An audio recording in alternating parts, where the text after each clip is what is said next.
আমার ফুলা কাশেমের আজকে ওই লুকিতা সব সময় জুম্মার নামাজ পড়তে মসজিদে যায় সবার শেষে আর বাড়িতে আয় সবার আগে, কিন্তু এইদিকে আজকে মসজিদে সবার আগে গিয়া ও এখন পর্যন্ত বাড়িতে আওয়ার দিকে কোনো নামগন্ধই নাই। অন্যান্য দিন শুক্রবারে মসজিদে সিন্নির লাগিয়া গেলে ফাই জিলাফি, কিন্তু আজকের দিকে জুম্মাবারে মসজিদে গিয়ে ফাই লইলাম বিরিয়ানি, সাথে আবার ফ্রিতে এসির ঠান্ডা বাতাসও খাইয়া আইলাম।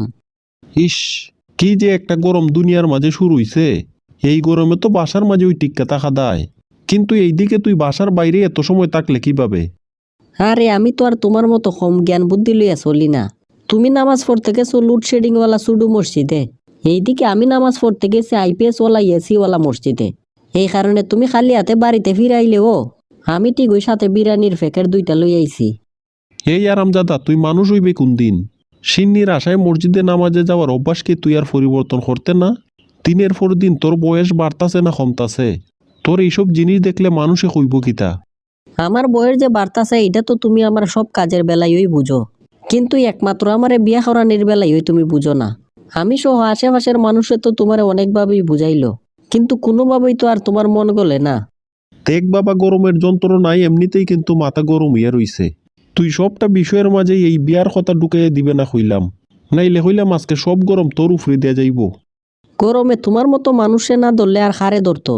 ঘরের ভিতরে লাখ লাখ টাকা তুইয়া একটা এসি কেনার মতো মন মানসিকতা হয় না তোমার। তোমার মতো মানুষে তো গরমে আরো বেশি হইরে ধরতো। জীবনে তো 5টা টাকা রুজি খরচস না এখন পর্যন্ত।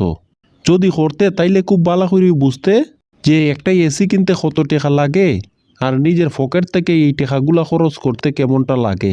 তখন এসি কেনার স্বাদ তোর এমনিতেই বাইরিয়া গেল নে। তুমি তো খালি এইসব জিনিসগুলা ওই চিনচিলাই। আশেপাশের মানুষের দিকে একটু খোঁজখবর নিয়ে দেখো। তোমার মতো মানুষের এখন ঘরে ঘরে এসি। তোমার জায়গায় যদি আমি কাশেম হইতাম, তাইলে রুমে রুমে এসি রাখার সাথে সাথে আমি আমার বাথরুমের ভিতরেও এসি লাগাই রাখতাম। এটা তো আমি খুব ভালো করেই জানি যে আমার টাকা পয়সা সব কিছুই তোর হাতে কোনোভাবেই নিরাপদ না। এই কারণেও তুই সব কিছুর আমি আলাদা করে রাখি। আমি তো জানি আমার টাকা পয়সা তোর হাতে গিয়া ফললে কোনো কিছুই যে আর ঠিকঠাকভাবে থাকতো না। একটা এসি কিনতে যেহেতু তোমার এতই সমস্যা, তাইলে আমারে কিছু টাকা পয়সা দেও, আমি গিয়া সবার সাথে মিললে কিছু গাছ লাগাই, এরপরে দেশটারে গরম থেকে ঠান্ডা করি। এইসব বুদ্ধি তুই কোন জায়গার থেকে পাইছস? গাছ আবার লাগাই কোন দেশও? আমি তো আমার জীবনে এইসব কথাবার্তা শুনছি না।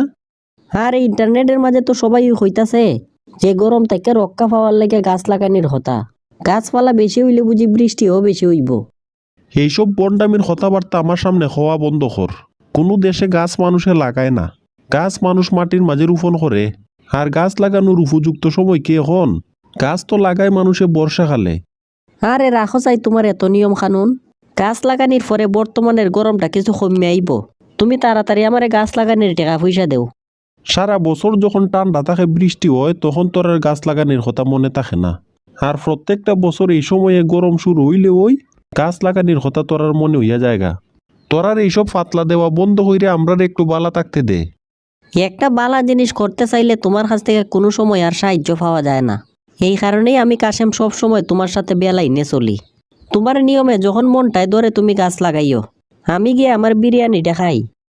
তুই কাশেমের বুদ্ধিতে টেকা নষ্ট করা পাবলিক আমি না। তুই যদি চলস ডালে ডালে, তুই কাশেমের বাপ হইয়া আমি সবসময় চলমো ফাতায় ফাতায়। তোরে এই দুনিয়ার আর কেউ ঠিক না করতে পারলেও একমাত্র আমার দ্বারা ওই ঠিক করা সম্ভব।